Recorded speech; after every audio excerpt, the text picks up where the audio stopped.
You're watching an episode of Spirits People Live with Johnny Michelson.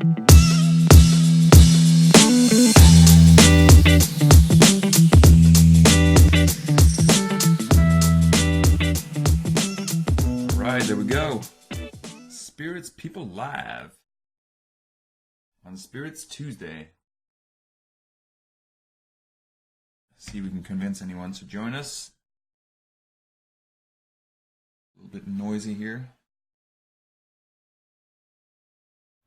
Dragon, what's going on? At least I have whiskey. What's going on, fellas? Claire's joining. Hello, hello. Happy Spirits Tuesday, everyone. Today is going to be rum extravaganza. I'm telling you guys, I just had a quick sip of each of these 3 rums here. Hey, Stephen, what's going on? I jotted down some notes, and man, are these going to be interesting. I promise you. All right, Whiskey Graham, what's going on?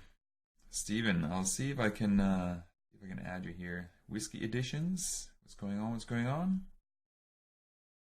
Thanks for joining us on a Holy Tuesday.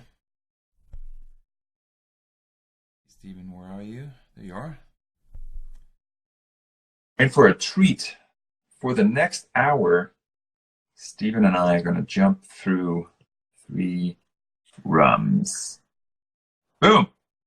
How you doing? There it is, Stephen. What's going on, man? Yeah, it's all good, yeah?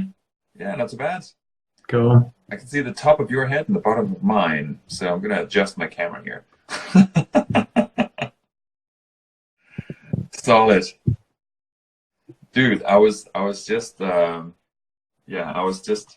sipping on them, and I was jotting down notes like a crazy person. Holy shit. Yeah. It's pretty bonkers stuff, isn't it? Yeah, it's really, really interesting. I know that you did some blog posts, and I on purpose did not read any of that because I wanted to try to just kind of go in completely blind. Obviously, I can see what it is, but I didn't look them up online. I just kind of tasted them. Yeah. So I'm sure you have all the knowledge, so we can chat through all that stuff throughout the next hour or so. But yeah, I wanted to just I just want to use my palate to try and figure out what the hell's going on here. And man, these are crazy. Yeah, they are mental, absolutely mental. Oh, it's good, man. It's good, man. I like it. So a few people joining here. Let's see. There's a few rum folks. There's a couple of whiskey folks. It's a little bit of everything. Melting pot of people on a Tuesday night. Solid. Good. What have you been up to? Not too much. Went to a whiskey festival at the weekend. Oh yeah, that's right. Yeah, it's good to get out of my comfort zone a little bit, which is nice. Yeah. I like it. Yeah, I mean it's the 4th year running that me and my friend Lee have been to the whiskey festival there. It's back in Stoke, which is like back to the motherland. But yeah, it's good. It always gets a good crowd. They always the guys there always manage to get plenty of people to exhibit there, and yeah, it's a good Saturday afternoon spent. Nice. Did you come away with any favorites this year? Yeah, there were a couple. We got to try a 1969 Glenfarclas, I think it was. Oh wow. I think it had been matured for its entire life. I think I'm pretty sure it might have been an Oloroso barrel. Okay. Not quite sure, but it was good. It was very good. Nice. I've got a thing for peaty whiskey, so I quite like even stuff that's not Islay peat. I like stuff that's kind of mainland peat. Okay. But they both, I was having it explained to me, and then it starts making sense to me. Like you've got the difference between kind of like the maritime peat of Islay, where it's like more of the TCP kind of things, whereas you've got the mainland peat, which is kind of a little bit more earthy, is how it was being explained to me. And yeah, maybe it was the power of suggestion, but yeah.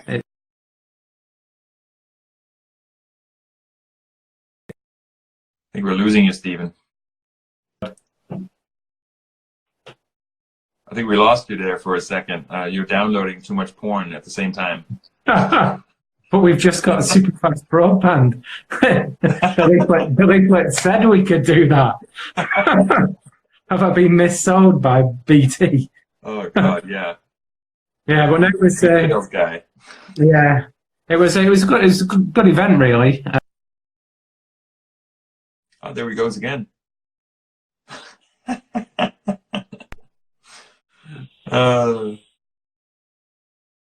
He's back. He's back. No, Yeah. he's not. Oh, there he is. All going well. There's a strange delay now. Okay. Hold on, Stephen. I'm gonna hang you up and then I'm gonna dial you back in just to see if Oh, yeah. that works. All right. Cool. So first world problems here. Let's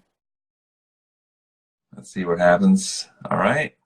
So a few people joining. Whiskey hype is going on. We're just having a little bit of a technical issue here, so I'm going to dial back in, Stephen, and then we'll jump into the first rum here. Get going. What's everyone drinking out there? Ah, there he is. Rum. Rum. Go figure. All right. Okay. Should we start? Yeah, go for it. Yeah, let's do it. Let's do it. Okay, the camera here is a little bit. I don't know what I've done. I've done something. I don't know. I messed up my camera setting. All right, cool. So, all right. So we're doing the. Actually, first of all, how do you pronounce this? Mhoba? I end up calling it Mhoba, but Mhoba. yeah, that's how I end up. But that's my obviously awful English pronunciation. Maybe. Yeah, I was struggling with it today because I was doing a couple of teasers, and it's like I realized like I have actually no idea how to pronounce that. It's not really my vocabulary. Exactly. Anyway, maybe someone can correct us. Maybe we get some pros in here at some point. Yeah. Anyway, so I have, as I've posted up here over the past couple of days, so I have 3 from you. The first one here is I'm starting with the American Oak because it's 43%. That's the way I'd go. Yeah, it's the lowest ABV. Yeah. And yeah, it was. This one was actually quite easy drinking. It's the least weird of the 3, and I guess it's probably because there's less alcohol to kind of carry a lot of those aromas and flavors. But I'll give you my quick notes here, and then we can talk about it for a little bit. So on the nose, it doesn't really give too much away. You kind of like you put your nose in the glass before some of those aromas come out. The first thing I get is banana, vanilla, burnt brown sugar, a little bit of hints of nail varnish. I get some oak, and I get a little bit of char on that oak. It's quite a dry, almost like a toasted oak, but I also get a little bit of char. And then there's the molasses. The molasses was kind of hiding a little bit, and then as I started swirling it around a little bit, the molasses kind of came out, and it became quite clear. And then on the palate, same thing, banana, molasses. I started getting a little bit more bitterness, like on the palate, like licorice and some black peppercorns. Right. And then the finish was kind of medium to long, and there was a little bit of complexity in there. Like some of those things were kind of carried out, but it wasn't like a super long finish like the other 2. Yeah. But this one here was kind of it was medium. But yeah, it was very nice. It's quite actually for 43%. I was surprised at how mouth-filling it was. It really just takes over. Imagine like you have a bourbon or something like that at 43%. You can end up with something that's quite thin in the mouth, actually, like the texture. But this here is actually quite viscous, which I would pop the question whether or not, I don't know if you know it, like, is there any sugar in this? Nothing. There's no sugar. No, I mean, they would recoil in horror at the thought of putting anything in there. Okay. I mean, they're just unbelievably honest. A bunch of guys. It's a weird one, this one, because this is, I think it's their 7 to 10 day ferment, so that what they'd be their standard fermentation. Yeah. And then they kind of put it in glass demijohns with charred staves of the American oak for a certain period of time, and they have one release that is solely glass cask aged. And then with this one, it goes into ex-South African whiskey barrels afterwards. Oh, so it's almost like a South African whiskey cask finish. Now, I've been fortunate enough for Robert to have sent me a sample of something that's been, I think it's been solely matured in the ex-South African whiskey casks. And I think that's coming up to 18 months to 2 years old, maybe. That is unbelievable. That is very good. They've got. It's weird. I'm a bit of a fanboy for everything that they do. Just how well they seem to have developed over the course of the 2 years that we've known the guys. Yeah. It's been an unbelievable progression for them.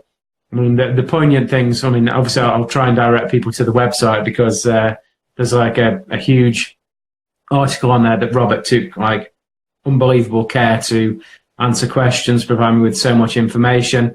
It's probably there's about 15 hours worth of work went into the article with regards to piecing it together, editing, bringing it all together in something that's coherent. Obviously, you know, we talk over here, and you know that I have a tendency to ramble on camera.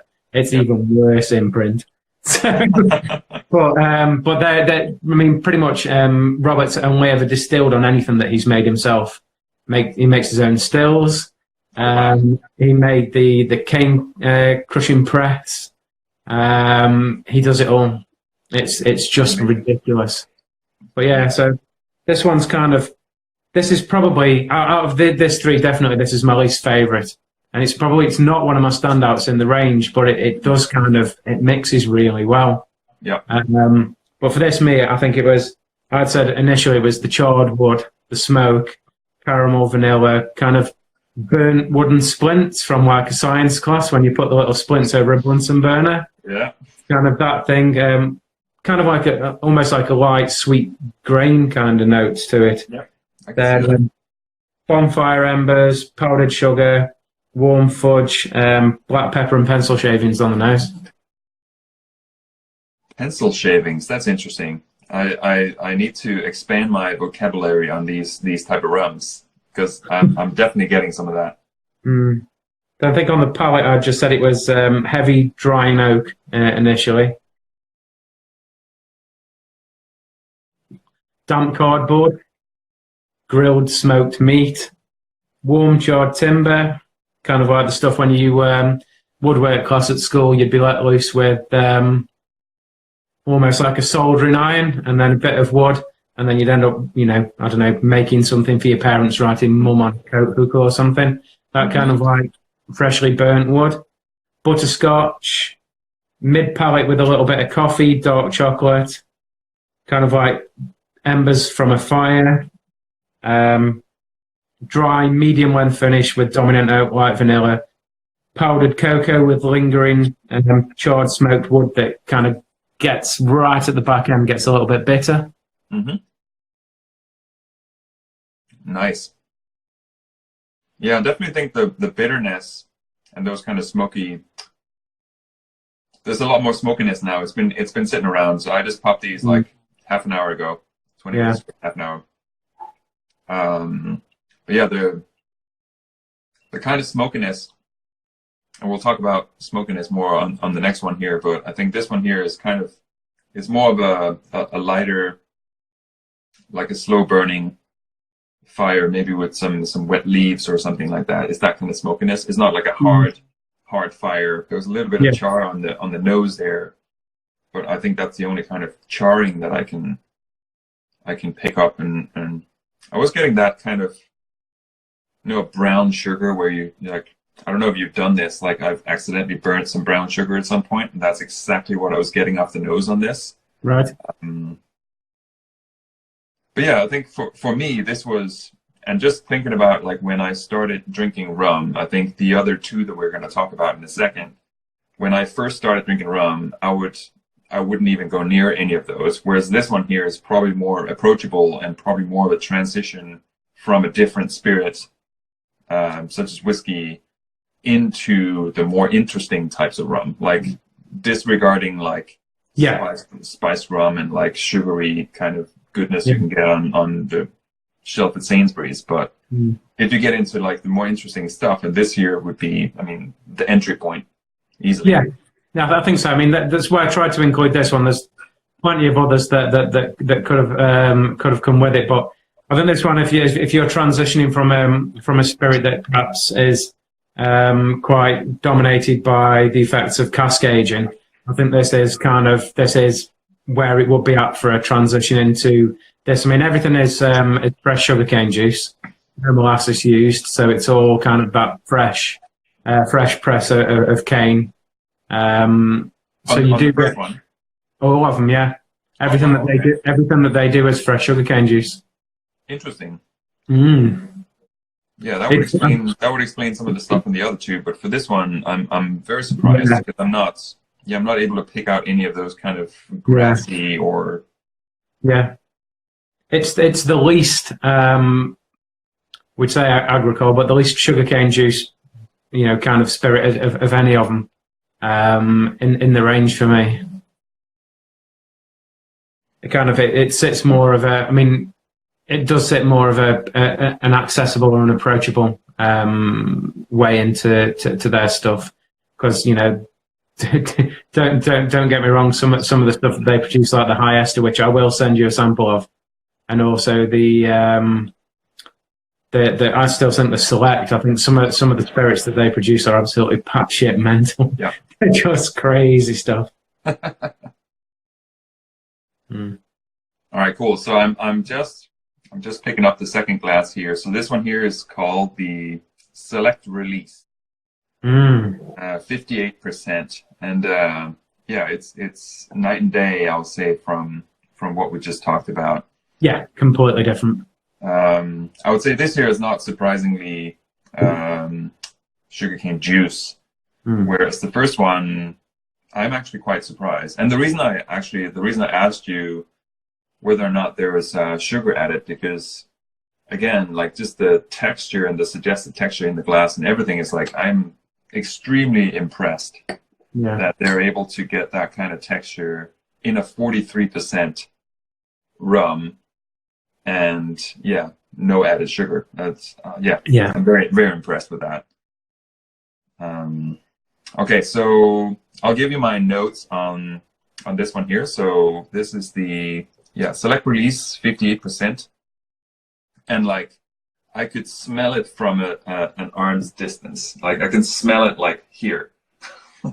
That's the kind of that's the intensity of this spirit right here. So on the nose, I'm getting, first of all, nail varnish, gasoline, brass, stone fruits, and lime peel, and some weird smoked barbecue meats.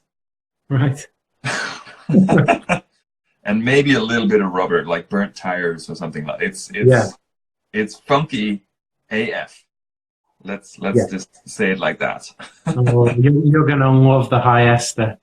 I mean, this I think you could sit this in a room, and this would from the other end of the room, you would start to smell it within a few minutes. If you uncover the High Ester, if you were to put that in the corner of the room, you'd smell it before you'd poured it in the glass. Yeah, it's the kind of stuff that'd give a lot of those High Ester Jamaicans, like as a result of the Cousins process, some of the really High Ester stuff, it would really, in terms of pungency, it would really give that a run for its money. Yeah. Yeah, it's absolutely crazy. I mean, like if you were not familiar with this type of spirit and you would smell it, you would think that this is for the lawnmower. This is not for me. Like this is crazy. Yeah. But like as soon as so just moving on to the palate, this is where it becomes actually quite pleasant, because all of those kind of weird and like quite industrial type notes and quite heavy, kind of grassy, whatever you want to call that, all of a sudden it becomes quite pleasant, because it is like very mouth-filling. It's like extremely silky in the mouth, which makes it a complete different experience of what you think it would be just from smelling it. It's such a weird transition, and it's really hard to explain, because I don't really know of any other spirit where that's the case. You smell something that is like, oh, this smells wrong. I shouldn't, like, something is off, and then you taste it, and it just becomes this beautiful thing. Yeah. I don't know, like, what notes do you have on this one? I mean, this one, looking at the thing, this is again 7 to 10 day fermentation period, using baker's yeast. They grow quite a few varieties of sugarcane, but this is N57, which is kind of a specific variety to South Africa. It's a strain of sugarcane that has been developed, and it's specific to South Africa. And it's kind of, they collect the spirit in fractions, like numerous fractions, Robert does. And essentially they take, Robert assesses those fractions, takes what he thinks are the best, and this blend is adjudged to be kind of like the best fractions from the distillation. And it's kind of, the period of distillation is listed on the bottom, like this one is batch number 2018 SR1, which has a collection of the distillates period between July to September 2018. So everything is constantly evolving. So it's kind of like they're different in the fact that they have, or Robert has full control. He has complete autonomy. He's not distilling for anyone else. He's distilling his own thing. So if he wants to try certain things, if he wants to try and see, I mean, because these are the kind of rums that do express like that, the terroir that I know people go on about quite a lot, where you get kind of the essence of where it's from. But for me, I think the nose, I've just said it builds on the foundations laid down by the original pot still white, which is at 43%. Again, that's kind of an accompaniment to the cask aged. Definitely sugarcane, kind of vibrant sugarcane at its core. Adding layers of complexity, becomes increasingly more kind of vegetal, like earthy notes like turmeric and saffron, quite a herbal quality, bright acetone notes, and that kind of bright acetone sits atop kind of like well-cooked root vegetables. A little bit of kind of powdered sugar sweetness on the nose, and then kind of the slightest hint of fresh fruit. Nice. Yeah. Yeah, the acetone is definitely right. It's beautiful stuff. I mean, have you got your tasting notes for it, or are we trying to hear a bit of mine? For the select release? Yeah. Yeah, no, it's the same as like a lot of that kind of nail varnish and acetone, as you were saying, like also the gasoline.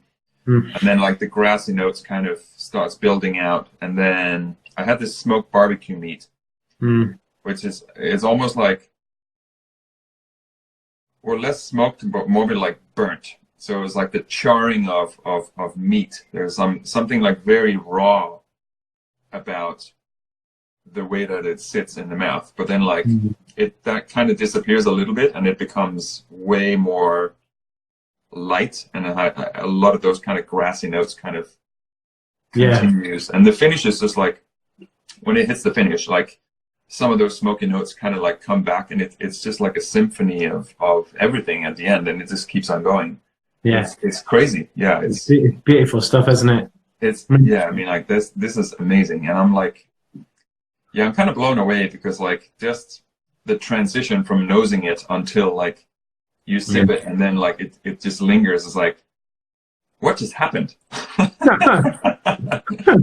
What just happened? It's like a journey. One sip is like a journey. It's crazy. Yeah. It is. The whole thing kind of embodies everything that they're about, really. It's kind of like, it's that journey from the field into the glass, the process, everything that you kind of see is carried along with it. I mean, tasting notes, I got kind of like a sweet and bitter quality on the first sip.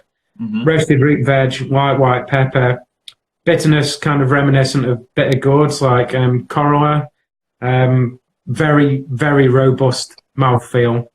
Quite oily, there's plenty of grip on the mid palate. Yep. Deep sugarcane flavours developing, bringing menthol, hint of apricot, and the finish bringing tinned apricots and kind of almost like a fresh cream kind of feel to it, along with a lot of grassy sugarcane. It's great. It's kind of flavourful, robust, and considering that these guys have really been on the journey since 2015. I think is when Robert kind of finally took the huge leap to properly invest in it, in terms of devote a lot of time to it and a lot of learning, and a lot of obviously hands-on making, because they make the stills, like I say, they make everything. But I think it's they've been distilling since 2015. By their own kind of admission, Robert said that he was after initially kind of very light, well rectified spirits because he thought that's what he needed to make. And then I think he soon realised, after perfecting that maybe he was after something different, because I don't think that the lighter spirits that he was creating could take the effects of the barrel. So that's why he became an advocate of the glass demijohn aging with the staves, because he thought the barrel was just turning his distillate into like a sulphury mess, because it was too light to take on the effects. So he wanted to create something robust, and he's definitely done it. Yeah, no, absolutely. So the first one here says American oak. So this means that it's demijohns with staves of American oak, and those American oak staves from a previous barrel, or are they new staves? I would imagine they're going to be from previous barrel, and then they rechar them on a barbecue essentially, and then add them to the cask, and then they're using ex-South African whiskey casks. I assume it could be Baines that they're using, but I know that Robert he'd obtained malt whiskey casks from South Africa, which and he did say that in a message to me that they've kind of almost got like maybe a slightly peaty element to them, and personally, I think that this distillate in a peaty kind of effect of the cask would be out of this world. The best. I mean, I love Islay whiskey and I love agricole, and I tried a HSE aged for 6 months, I think, in Islay barrels, and it was unbelievable. It's the only thing that I've tried that's been able to retain its own character and punch through the peat. First from barrels, now from blocks of fresh American oak. So the staves were originally from barrels, but now from the fresh blocks. But I mean, it's good stuff. It also mixes really well.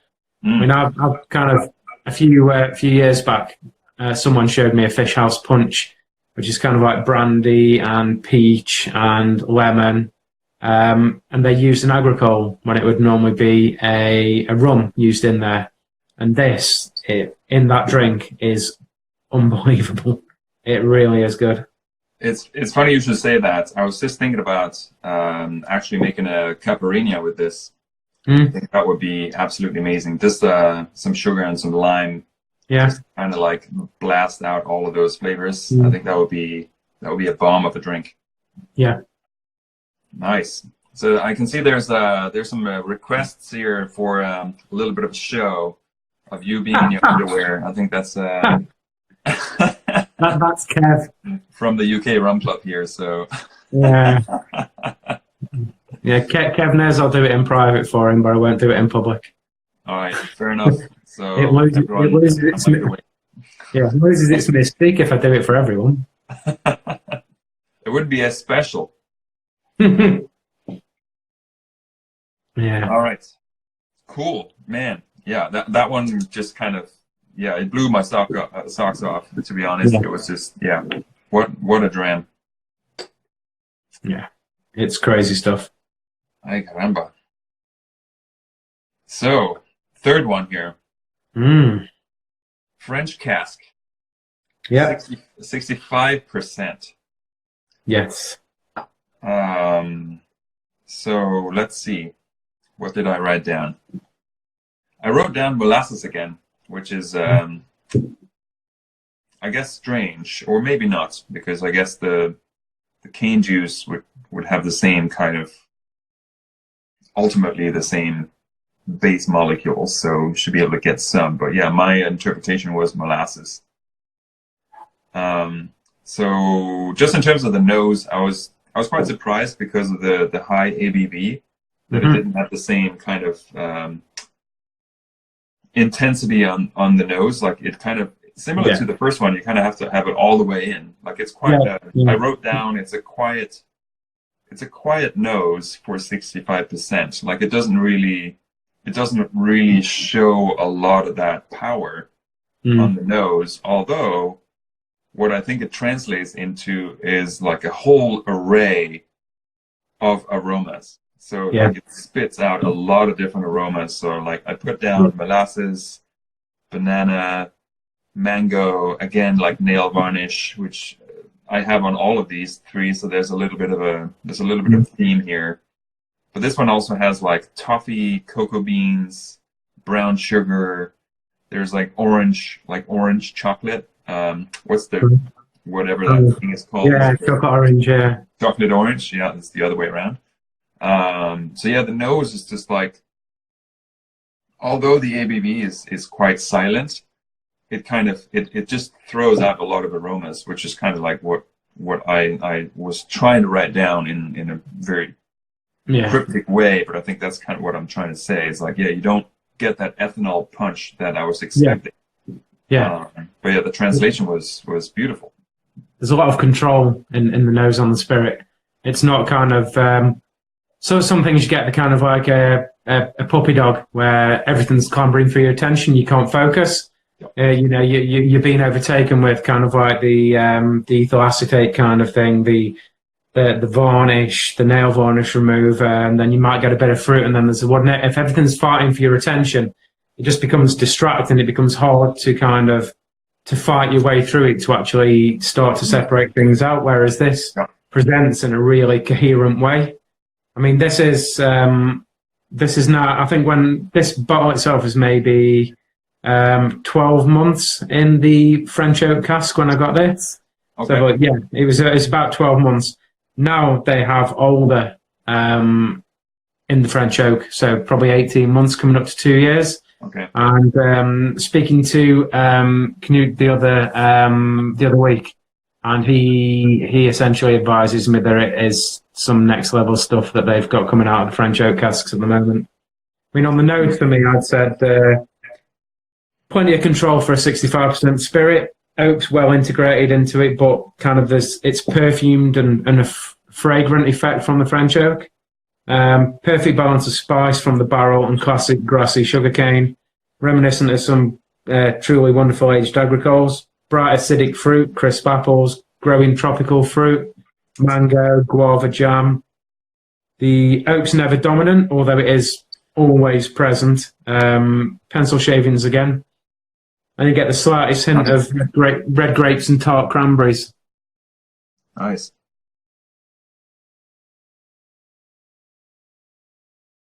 So when you say when we talk about French cask, does this mean that this is actually in the cask, or is this again the staves in a demi-cask? This is in the cask. This is French oak. Okay, so this one is in the cask. Okay. Yeah. So this will kind of be what essentially they're ex Cape red wine casks that they then char and kind of reconstruct and repair if necessary. But they're all kind of refurbished by those guys. There's a good video on the website where essentially they have the coals that they've put into the barrel, and it's kind of the process of them rolling the barrel to ensure that everywhere gets the right amount of char. It's very good stuff, isn't it? Mm. Oh my gosh! Yeah, I mean, we'd met Robert 2017 at UK Rum Fest, and we knew that the stuff that they were producing was interesting.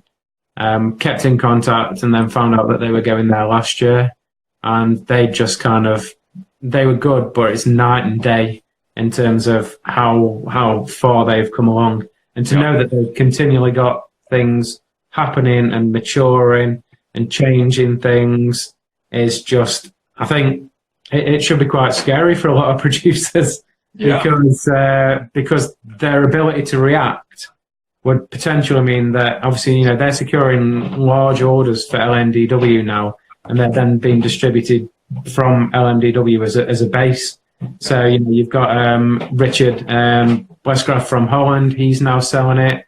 It's starting to appear everywhere. So it's kind of, I think their ability to react to the methods of production and maybe their ability to act to the marketplace, with being such a small producer and a hands-on producer, would maybe, I think a few people should be a little bit worried about their potential.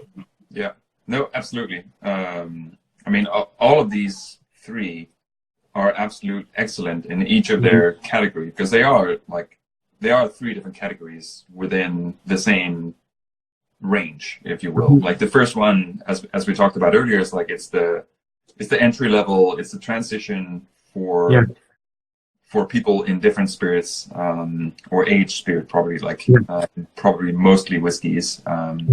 It's a great transition version, and the celebrities is just a crazy wild spirit that's completely out there. And like for rum drinkers, I can imagine like the kind of excitement that you would have when you see something like that. And then you have the third one here, which is the much more mature and more well-balanced kind of premium product. It just has a lot of, and you say like you were talking about the nose as it has control.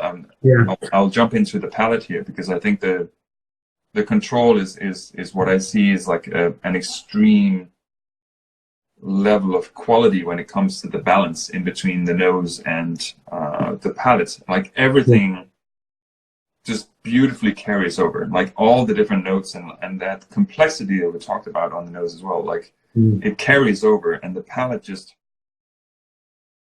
becomes even more voluminous. Like it has a lot more of those kind of, on top of everything else, it becomes more licorice, it becomes more oak, and there's some char and stuff starting to come through. And similar to the last one, it also transforms in the mouth. Like it has almost like an entry point and an exit point, whereas like that is another transition from the nose into the palate, and the palate becomes a journey of its own.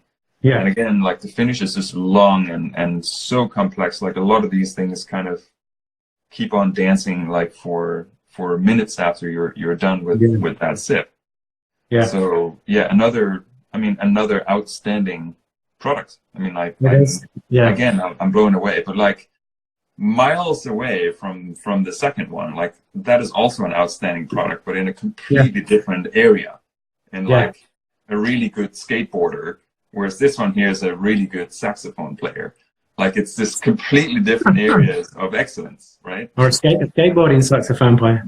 I think the thing to remember with these is, you look at it, it's that importance of taking the cuts in smaller fractions, which then enable you to assess those individual fractions and almost create the blend from those fractions, because all of these rums are the product of the 7 to 10 day fermentation period.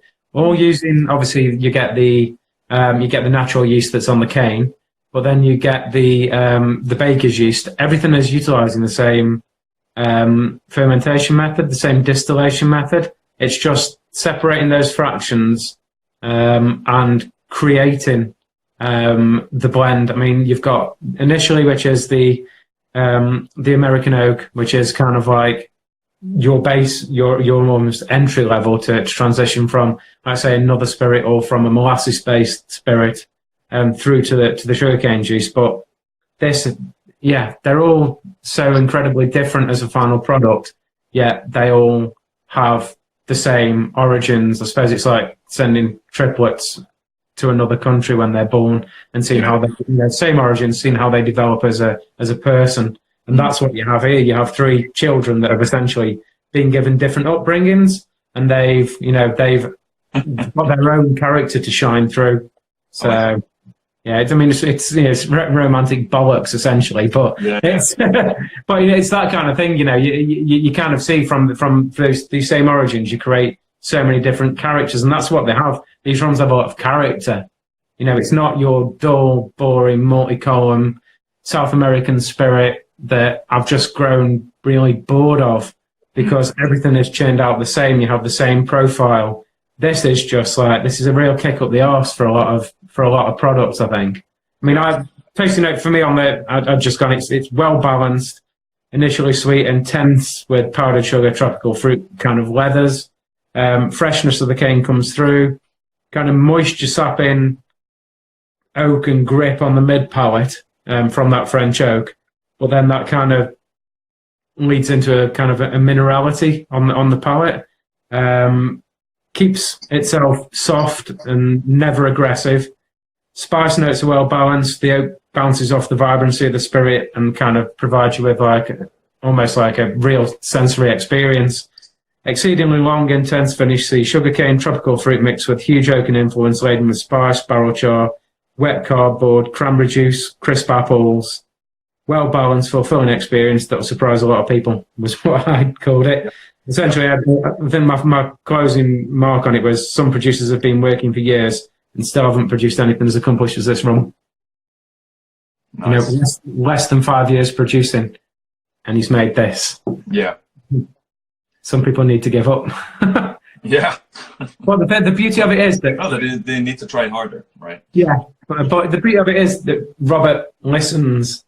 I think he's taken he takes a lot on board from people like Richard Seal, who he listens to. Obviously, he found out that what Richard does is produces single blended rum. So he's got his coffee still rum, which is still massively flavourful, but is kind of a lighter body and brings a lighter element to the blend. Whereas he's got his pot still, which is heavier. And what Robert's done with his stills is he's tried to create maybe a lighter distillate on one hand and some heavier distillates on the other hand. And he brings it together in a blend. So essentially what he's done is he's listened to that advice.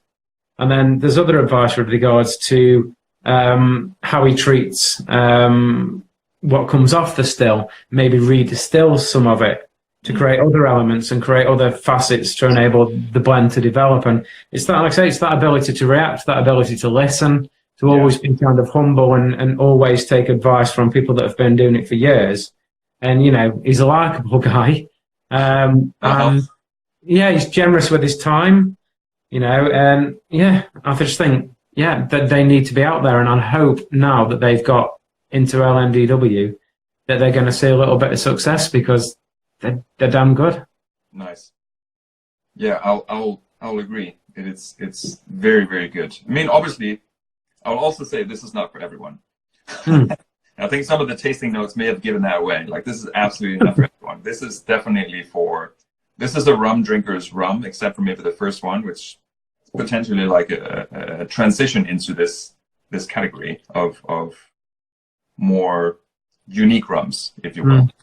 It's a smaller category within the whole category of rum. Obviously, there's as you say, Robert Seal and also the guys at Velier and something like that. Like there's few select producers, right, that produces things that are in this category, and then you have the mass production of things, right? Yeah. But I think this is where, and in my opinion, like in all different categories of spirits, like this is where a lot of people will move to, because a lot of people I think will eventually get bored with the lower level of categories, but there's a time and a place for that, obviously. But like the way I see it is like people will get more sophisticated about spirits. They'll get more curious about what else is out there, and this is the category that's going to grow. It goes for mezcal, it goes for whiskey, like all the second and third finishing that's happening in American whiskey right now is like, it's just a proof that we need more kind of unique profiles out there to satisfy the need for people's curiosity. And I think it's spot on in terms of like the timing of delivering products like this, and also continue to deliver things that are just unique, as in, yeah, I mean, like, I'm sure there's other similar spirits, but I haven't tried any of them. And I'm also not necessarily a rum guy, but like definitely dabbling a little bit as yeah. you know, so yeah. Well done. I'm excited. Thanks for sharing these. I never even said that. We're struggling with technology in the beginning, so you know. No worries at all. Like I say, I'll complete the range for you, and we'll have to do a tasting on the rest of the range. But yeah, one thing that Knud's just picked up on is that Luca Gargano had mentioned to Robert, I think at their Rum Run distillery in Marie Galante, the Capovilla, I think they don't use water in the fermentation. So that was kind of that was what Luca had mentioned. So obviously Robert then took that information on board. So it's just good to know he has that ability to react. Yeah, that's the thing that is a benefit to them, that they don't have to toe the line. They have that ability to take on board other people's information. Yeah, it's amazing. I wonder.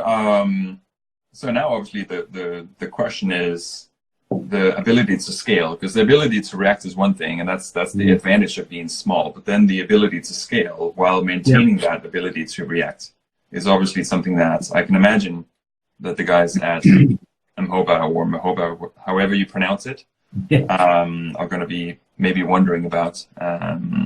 Yeah, I mean that's when the messages get sent to Robert, and then he goes quiet for 3 weeks because you know that he's had a repeat order come through. But I think they've got a lot of ambition in terms of the amount of casks that they want. They're going to, or they are installing larger fermentation tanks. They are, or hopefully should be maybe up and running now, large capacity stills. And that should enable them to react. Because obviously if you're able to take it from, I don't know, a 2,000 litre still to a 3,000 litre still, you're producing more off the other end. And then if your fermentation tanks are larger, then you've got more raw material to play with. And if you're running 3-pot stills, then your ability to react is there. And the beauty is that a lot of their unbelievably good stuff is unaged.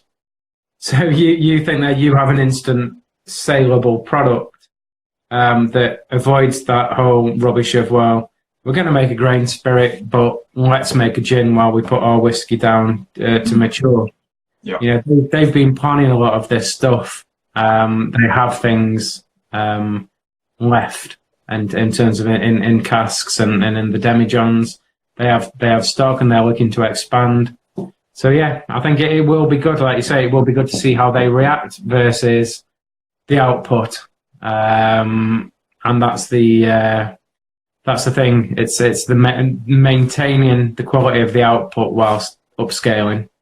In all fairness, there's nothing with the determination that Robert seems to have that tells me that they would do anything other than succeed. He's very determined. Well, I think that's what was I going to say? Like the focus of putting out quality and not necessarily just following the mainstream and putting out stuff that you're happy with. Yeah, I think is going to be the thing that carries them through. I mean, like the road to success is exactly that, right? So it's just how do you maintain that while trying to scale something that's like, if someone scales, like any business, like not just business, like if you scale too quick, then like the house collapsed because the foundation wasn't strong enough. Yeah. But if the foundation maintains like a quality mindset, I mean, like then it's just a matter of like making sure you build and grow at the right pace, right? So yeah, I think that maybe they don't have the interest in being on supermarket shelves. They have the interest in choosing quality distributors, quality outlets, and they know that they're not going to be for everyone. But I think that the people that they that have kind of got the bug are the people that will keep going back and back and back, and they will, they'll never compromise on quality to meet demand. They will always look to consistently put out a good quality product, because all that it will take is essentially one shit batch, and that could ruin a product. Yeah. So, especially when you look at the large producers like the Abuna, the Sherry Cask, and now I've had good batches and I've had awful batches. Yeah. So, I think, but they're so probably of the size where they just don't want people to buy it anyway. Yeah. But, I just think that the fact that they are so small and relatively niche would mean that that they're not going to get in above their heads. Yeah. Plus, Robert makes everything. So, who are they buying stuff in from? Yeah, he buys material and makes himself. He's not ordering huge stills that are going to take 12 months to make. Mm. He's making well, the man's got to sleep, 2 hours a day. Yeah. Oh, gosh. Yeah. All right. So let's see if there's any comments here. Sorry, guys. So deep in conversations here. I'm just kind of scrolling through to see if there's any questions. Rum Revelations is saying, in case you didn't know, I like Mhoba very much. Yep. All right. All right. Whiskey.blog joins up from California saying, what did I miss? You missed everything. Awesome one. We missed three different rum tastings of the Mhoba distillery in South Africa. They're excellent, so there's the takeaway. 2 thumbs up. That's all you need. You need the takeaway. Cool. I think that's it. Giveaway. Almost forgot. So I was so focused on my tasting notes, so I didn't bring a tote bag in here, but I do have my laps up. So let me find the spreadsheet, the master spreadsheet. So for anyone watching, and I haven't really been promoting this too much lately, but I do a weekly giveaway for a tote bag that I send around the world to whoever wins every week. So there's that. And I'll post up afterwards who the winners are and how you can join. Are you giving away the blue pen? Where's the blue pen? This pen? No, this is some random pen that I stole at a law firm.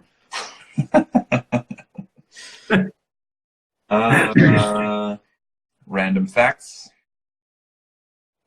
So what do we have? So we don't have that many. So between 2 and 13 is what we have this week. Right. I've been a little bit lazy, so I'll randomize here. And then because I wasn't live last week because I was in Tuscany, sitting by the pool drinking grappa, I'll give away 2 bags. So we need 2 numbers. Yeah. That will be. So between 2 and 13, both numbers included. 4 and 12. 4 and 12. All right. 4 and 12. Just making sure they are 2 different ones. They are. All right. So lucky winners are Tom Solberg. This is my good friend. He's the bar manager at Black Rock. It's a whiskey bar here in London. Also, somewhere else, maybe. I don't know if that's a secret or not, so I'm not going to say anything else. But he's an awesome guy, fellow Scandinavian from Norway. And what's the second one? Did you say 12? Yep. Island.max. Oh, hey. Yeah, Max was is a good guy. He makes some awesome pin badges. But he was a bartender at the legendary Kekomoku in Manchester, which was an absolutely awesome little tiki bar that is now sadly no longer with us. Oh. Yeah. Awesome. I was going to ask because I'm not sure I recall Island Max, but yeah, I'm going to go and check it out. There's one post only from Island Max or from Max. Right. Just stop calling him Island Max unless that's his actual name. It's not changed. It is actually Max. Max Corton's name is. Yeah, he's a really good guy. Nice. Awesome. All right. Congrats to Tom and Max. Solid. 2 tote bags coming out from this week. Amazing. What else is there to say? But cheers. I'm going to finish this French cask. Right. Oh my gosh. Okay. Gonna go back to the green label select. Oh, nice. Yeah, that is some weird and wonderful shit. I'll say that. That's so crazy. Next time we will do the select white, which is the 43% unaged. We can do the Strand 101, which is named after Knut. My Danish blend.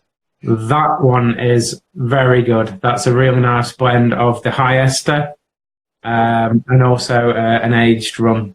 And you get that kind of perfect balance of the real punch of the high ester and the a little bit of maturity. I used that. I think it was that one. Yeah, I used that one in a Mai Tai with Smith and Cross. And obviously, when you look at the label on the Strand 101, that's kind of blue and gold, mimicking Smith and Cross. It's, there's a whole story behind that that's on the website. But I use standard quantities, and the Strand 101 absolutely murdered Smith and Cross. I had to rebalance it, put a lot more Smith and Cross in there, which is never a bad thing. But it probably my best. The best Mai Tai I've ever made, and also by complete accident. Nice. I'll probably never be able to recreate it, but it was a pretty good drink. There's the hand of God. Yeah. Yeah, you'll get the high ester next time as well, and that is, yeah. If you think the green label, the select is pungent, yeah, this is a baby compared to the high ester. All right, so guess both myself and the audience here have something to look forward to. Good fun. Nice. You become my source of rum. I love it. I bought a couple of bottles. I bought the Patrimonio I didn't buy them. I treated them. So Patrimonio and Tiger Shark. I couldn't. Oh yes. Could not. So good. Yeah, Patrimonio good. Oh yeah. It's fucking so good. All right, I think we're about to be kicked off. It's coming into the hour. We can do the usual where we just talk and be cut off, or we can close it out. We should really see the end of the evening with some dignity. After all, I am in my underpants for Kevin. Oh yeah. All right, thanks everyone for joining. Thanks Stephen for popping in again, and look forward to the next one. It'll be fun. Yeah, cool. Cheers, man. All right, cheers, guys. Cheers. Bye.